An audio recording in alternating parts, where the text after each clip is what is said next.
Hello, everybody. Welcome back to Leached On, a podcast where I'm leached onto a certain topic for 15 minutes or more. Today, a couple things. I've been playing with my style a little bit more. It is really cold. Cold, but also windy. North Carolina is so bipolar. I never know what's going on. It was like 72 day after Christmas, and now it is, it is 46 and windy, but I mean windy where I could stand and it would sway me in the wind. Okay, like I was driving a cart today at work and I thought that cart was going to flip over, and I was saying I was probably going 5 miles per hour. It was insane. So as of late, I've kind of been playing more with like collars and layers with button ups. Really just collar. Like this is a polo, but just kind of playing around more with collars. Just in the fact that I have so many, and I decided, you know what, like let's switch up my style a little bit. So this is kind of what I'm embodying right now. I'm a big fan of these collars and these polos matching with the sweater. I've had this sweater actually since freshman year. Pretty fire sweater. I did apply, so we'll have to see what they think of the one and only P. But alas, today I wanted to talk about a question that has been sticking through my head, and I've been discussing in a lot of conversations with people in my life. Did you fumble the bag? You sit and think, you're like, dang, did I actually fumble? And now, granted, when I talk about this, a lot of people like to think about, oh, well, did you fumble relationships? Did you fumble that Instagram baddie 10 out of 10? But in reality, this is just saying, like, what opportunities did you not take up, right? This is more prevalent in relationships because you think, oh, well, that's where kind of the saying started, right? You know, I fumbled the bag because it's a baddie. But this also can come to different things. You know, when it comes to career opportunities, did you fumble the bag? You know, when it comes to education, like, did you fumble the bag and not set yourself up for success? There's a lot of different scenarios that did you fumble the bag can apply to. I mean, I'm sitting here talking about it, and I'm sure you can think of a personal one, but today I'm going to cover different ones in all different fields. Example A, relationships. I was talking with a friend of mine. She has never had a boyfriend, and she's wanting to keep it that way until she can find the one, right? But she went on a date with a guy. Attractive guy. Even I think he's a little attractive. And she was like, he's just really cute. You know, he gets me attractiveness wise, right? Like I'm attracted to him already. We talk well, we stay up. We even played a couple video games. Like I'm feeling it. But as soon as he was like, oh, do you want to link? She was like, I'm not. And so that was kind of, I was like, girl, like kind of why? Like I go on a date. If you ain't, I am. No, I'm just playing. But it's like, you know, like what is there to lose? You know, coulda, shoulda, woulda. And you didn't take that shot. You fumbled the bag. I guess the best sport I can use for this is basketball, right? You got a basketball for her. In her case, she like dribbled it a little bit, and then she didn't shoot. She didn't shoot. Somebody took that ball from her, right? But if you really think about it, for her reasoning, it was her own moral compass, right? Something in her was just like, this isn't it. This isn't going to work for me. I'm not going to put myself through this. Turns out a little later, he pops out with a girlfriend. And so she was like, dang, like, that could have been me. And I was like, again, like, yeah, shoulda, coulda, woulda, could have been you. You didn't take that shot. She wasn't too butthurt about it. It's just like, dang, like, he wanted to talk to me because he wanted me to be, like, his girlfriend. Like, this wasn't going to be no girl best friend or some situationship. Like, he seen that potential in me. And it wasn't me. He went and found that because that's what he needed, which, go him. But I was like, yeah, you know, that could have been you. And you just didn't take it, right? But at the same time, it wasn't her position to, right? Let's go back to basketball. She's a small forward. What the hell is she doing dribbling the ball and running plays? That's not her position, right? That's your point guard's position. So it's not her place to play a role that she's not meant to. So for her moral compass was guiding her like, girl, you do not need to be running the court, right? You just need to go back to the paint and be there for them rebounds, right? And so then I got example B, and this one I see more prominent. I'm not even going to give the personal story because I've seen this happen to both my guy friends and my girlfriends. And it's something I've noticed in just like having someone, right? Like you had that person, but you're the one who called it off, right? And then now you're just like, oh my gosh, bro, I missed them, bro. I missed them, bro. Like, what am I going to do? Like, I can't get over them. And it's like, but you had that. Y'all were together. Either that or they had tried to hit you up and you said no. Like, so obviously something in you drove to say no. Like, why are you saying no? And then it turns out, well, I didn't say no because I wanted to choose myself. I wanted to respect myself, but like, I want them. Like, that was such a mistake. When is it ever a mistake to choose yourself? When is it ever a mistake to have self-respect, right? And even if the ways you go about it, right? Some people are disrespectful with it, right? They'll be like, fuck you, I got to choose myself. Some people are more quiet, like, I got to go. And in reality, like, why they left you? Oh, because they went to go choose themselves, right? So, and I've played the guilty card of doing both. I mean, I've left some people high and dry, and that be my mistake. And then vice versa, I've been reactive and upset and what I thought was vulnerable, but really was just erratic a little bit. And so, and I've realized that was a mistake. Like, damn, I should have chilled out. But then it's like, damn, when I did chill out, damn, I should have said more. So I've had my fair share of mistakes as well. And that's why I'm sitting here saying, because I fumbled the bag, all right? I'm telling y'all, have y'all fumbled the bag? Because I fumbled the bag. I know what it's like to fumble the bag, okay? But I fumbled the bag so I could get a container, right? So, your bags are pouches, but I got myself a container. And you have to fumble the bag to realize what can even fit in your palm, right? You can have the bag, but if your palm's too small, it's leaking out. It's not there. You can't hold it. But once you, get trained and build a little muscle, now you can't really build much muscle on your hand, but you build that muscle to carry more from your mistakes and your failures. You then start to realize, like, oh, okay, well, I can't fumble the bag anymore because all the other bags I fumbled, like, I've been there, done that, right? And I mean, I get it relationship-wise, right? Like, dang, I fumbled Instagram baddie. Like, dang, I missed my fine ex. Whatever it may be, you can miss it and cherish it for what it was, but it's too late. And that's saying, I say that it's never too late. But for the stage that you're in, for the person you're becoming, there's a reason why it didn't work, right? In reality, the higher powers, right? Whatever you want to believe in. I personally believe in the universe. So I believe that the universe put you in a place that wasn't aligned with that for a reason. Whether it be you're on a higher level, whether it be you're on a different path, whether it be that y'all's values don't align anymore. You can maybe sit there and be like, well, we used to argue like children, like we'd be fine now. But then y'all want to deal with grown stuff. How about living together? How about sharing finances? Like, y'all want to deal with the grown stuff when y'all couldn't even handle the little baby stuff? Like, what changes there going to be? It's more stuff. And again, I do believe that the higher consciousness, whatever's above us, God, I want to say, I'm going to use God, the big God above us, the unisex God above us, puts people in our life for reasons, right? Like, I give a lot more personal thanks, but I am grateful for my exes. I don't know how often I say that on here, but I do make sure that I tell them very often because they've shaped me to who I am. Like, genuinely. I mean, one of my exes, I was able to realize, like, dang, I do like a little protectiveness when it comes to being with somebody because she held the fort down when it came to the pee, right? She was real quick on being like, ew, you trying to fuck on me? No, I'm married. And mind you, I didn't even put a ring on it yet. And then I can thank one of my other exes for pushing me into the hobby of golf that I have now. I mean, I just got a photo shoot done of golf, and it's like, who would do that if they didn't really like that hobby, and it's a hobby that I've surrounded in my career now. I've met so many great people. I've rekindled flames doing golf. It's something me and my brother do, right? And it was something that inflamed in me.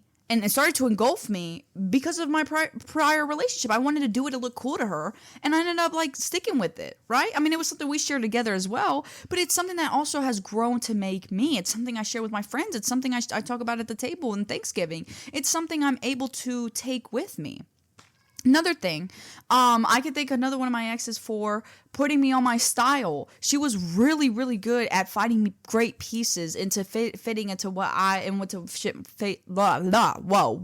into what fit my body shape, into what fit my demeanor. I mean, I got my first J's because of her. You know what I'm saying? Like, she was there a lot for my style change. And it's all these little mosaics and these experiences that shape me to who I am today. I don't know where I would be without them. That's also saying a lot of my childhood was dating. So for me personally, those are big pivots in my life into who I am. And now that I'm at a point where I'm more comfortable being single and I'm more comfortable, getting to know so many people and not being tied down to a specific thing or person or experience or memory or ex or anything like that, I've released the chains, and I had to do that by fumbling the bag. Now, there's some I didn't fumble. There were some that they were just meant to end. They were meant to reach their ends. But in some of my more not so great on and offs, and we miss each other and we don't know how to live without each other, those I've had to branch off and survive. I had to learn how to be by myself, even if it was for 3 months at the time, maybe we got back together. I had these glimpses of what it was like without the bag, right? I found out what it was like. I got the instructions to build a container. You picking up what I'm putting down? And this can apply a lot to careers as well.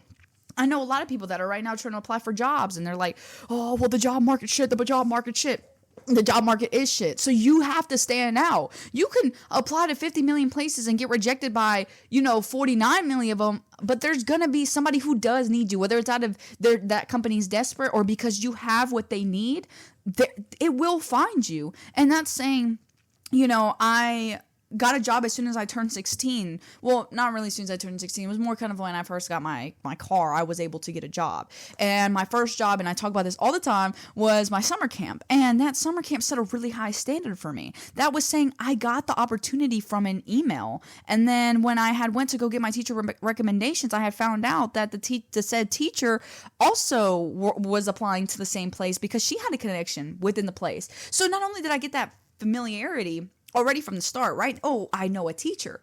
But I was able to be well versed in how a corporation and how a business is supposed to be ran, how you're supposed to take care of people. And if anything, it made my love for wanting to do marketing and business so much stronger because I got a great example of what it looks like effectively. And that's to say, yeah, it still had its flaws, but it was comfortable enough in its flaws that having worked there my second year, I was able to give that feedback and nobody be like, what the fuck? She don't know what she's talking about. She's only barely 18. She's only been here for 2 years. She doesn't know how this shit's ran. I mean, maybe they thought that. But in my face, they still heard me out. Was willing to be like, oh, well, there was a reason for why, you're even giving us this feedback in the first place, but still give me that room for growth and improvement. And they also harp on individual improvement, right? We get these end of the year evaluations. Like, how do you think you did this summer? How do you think we did? So it's things like that also show rates of change, especially in one's character. And maybe not every workplace is like that. So that's why I sit down and I'm forever grateful in how I was able to exhibit that in my first workplace. But even after that, I said that with this, I got this high notion of, okay, you know what? If I work nowhere else and the only job I have is this summer camp, I am okay with that because I'm treated well, I'm paid well, and and my worth is valued there, right? And I haven't had many jobs. I've only had 3 jobs in my whole life, and that's saying one's a seasonal one. And then, I did also work. I was able to work for a bigger corporation. And that one, I think just big corporations. I would say my summer camp is through the city, so that's kind of more, not federal, but, it's the city. More public policy, whilst, working for a big multi-million-dollar corporation that has branches all over that has places all over my state. I'm kind of like not that I'm a nobody, but I'm just one of those worker ants. You know what I'm saying? So I did get valued and appreciated within my area, within my kiosk, which I'm grateful for, and I was able to meet amazing people. But at the end of the day, I wasn't being valued for the work that I gave off, and it's one of those things. Sometimes I made an episode, sometimes you have to walk away from these things, and that doesn't mean my life is falling apart or somebody's going to shit on me and say I'm a bad employer or employee, but there's reasons to stuff like that. And even with that, in reality, you also have to know your worth to even sit here and maybe you read the title and you're like, did I fumble the bag? No, I didn't. So then that's good. That's good that you can realize that, because that in itself, your worth. So when I left the corporation, I'm not sitting here saying I fumbled the bag with the corporation, because I didn't lose anything, right?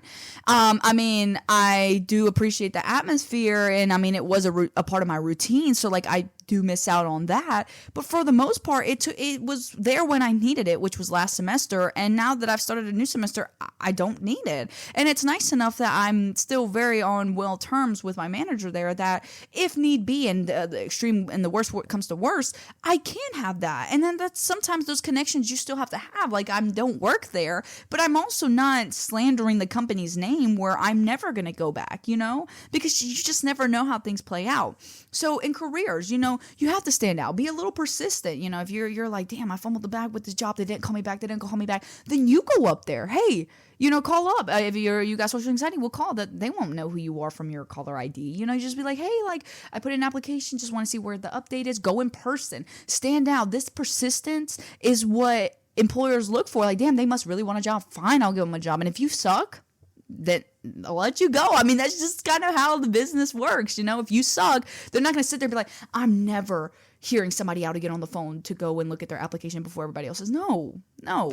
Maybe that's not your place, right? Or maybe there was a misalignment there, but that doesn't mean that you suck entirely. Or let's say you've started on a career fresh out of high school and you're realizing this career isn't for me. There's nothing wrong with that. And a lot of people face backlash from their family and from a lot of people who are not just ahead of them, but have played the game before, went through enough life to be able to reflect back. And in reality, it's what do you want to do, right? Let's say you started off doing banking and you realize you suck with numbers and you hate it. And now you want to go do cosmetology. By all means, if you have the money for the classes and you've got a transportation to the institution, why not go get your degree or go get a certificate in cosmetology? Why not rent out a salon and try to build your own clientele? If you realize, oh man, well, I just don't like having to rep for myself online. And then you end up realizing, oh, maybe I need to be a receptionist. Go be a receptionist. Go apply to place. I mean, it's like, yes, the job market is crap, but jobs and things that value your skills exist. And, maybe that sounds a little capitalistic of me to say, but you will be valued somewhere. And I think that that's what makes just life amazing, is that it doesn't matter what's in front of you that isn't valuing you now. You will end up somewhere where people will value you. And it's something I've learned with time. I've spent so much time trying to micromanage other people or not just control other people, because I wouldn't say that I'm like that, but sometimes play a little control freak, right? Like, oh my gosh, like I have these attachments to friends or these attachments to people, and I sit there and just try to hold on to it as much as I can. And if I were to mess up, then I'm like, damn, I fumbled the bag. But in reality, rejection is redirection, right? I've been able to meet new people. I've been able to be cherished in a way that I've always begged for with other people. And these tiny things is what help you shape you into what you need, what you want, what you deserve. And if you're sitting up here and you're like, oh man, like this job sucks, but nobody else is going to hire me. You got to be a little persistent. And maybe people give up quickly. Oh, I tried last year. I tried to apply for jobs for 6 months. Nobody called me back. Try another 4 months. See where that takes you. Hell, get one of those memberships on Indeed if you have to, where they like put your profile on the highest like employer list or something. If you got to pay a little, invest a little, but that shows how dedicated you are within yourself to move, to be in a better place, to not fumble the bag again. Because in reality, fumbling the bag sucks, but it is a part of life. And the more that you mourn on it, like, dang, I fumbled the bag, dang, I fumbled the bag, dang, I fumbled the bag, the more time is going to be wasted on what you can't fumble, right? What you can build on, what grow on top of. And all in all, reflect. Did you fumble the bag? And if you did, is there a chance that you can build a container? Because I bet you that there is. And you can mourn about it. I think it's important to feel these feelings. And I'm not trying to be one of those woke mantra people, but psychologically, in psychology, it's always shown that it is much better to feel these feelings instead of bottling it up and having a catharsis moment and then letting it out on those that you love and then having more things to mourn over, or even moving on. Then you're not missing your ex, but now you're missing your new ex, and then you're also missing your old ex, and then it's just a cycle. Sit with yourself. Do these things that make you happy, because in reality, what you're not changing, you're choosing. If you're sitting and questioning, oh my gosh, it's so embarrassing, I haven't gotten over my ex, it's been a year. Well, what are you doing to not get over your ex? Are you taking a conscious effort? Oh, well, I'm journaling. What are you writing? I miss my ex today. I miss my ex yesterday. Like, you have to sit and be intentional with what you're writing. Like, what is it that I miss? What were the bad? Why don't I go back right now? Like, what's stopping me from calling them and hitting them up? Oh, my family. Oh, this. Oh, that. You have reasons. And if they're important enough to you, remember those instead of the initial question you asked in the beginning. Man, I can't find a job. Well, what is it? Are you even trying? Are you just waiting till a job comes onto your doorstep? Because they will come once you're in the field. They will come once you made a profile on Indeed, you know? So it's things like this you might have to put yourself out there for and be a little uncomfortable. Like, force yourself one day. If you're thinking about something or you're warning of something, force yourself one day. Every time you think of that something you don't want to think about, like, literally just tell yourself, I'm not going to think about this. Let's think about my dog. Let's think about my sisters. Let's think about my brothers. Let's think about golf. Let's think about something I enjoy. Just try it and see where it takes you. So with that, I'll see you guys later.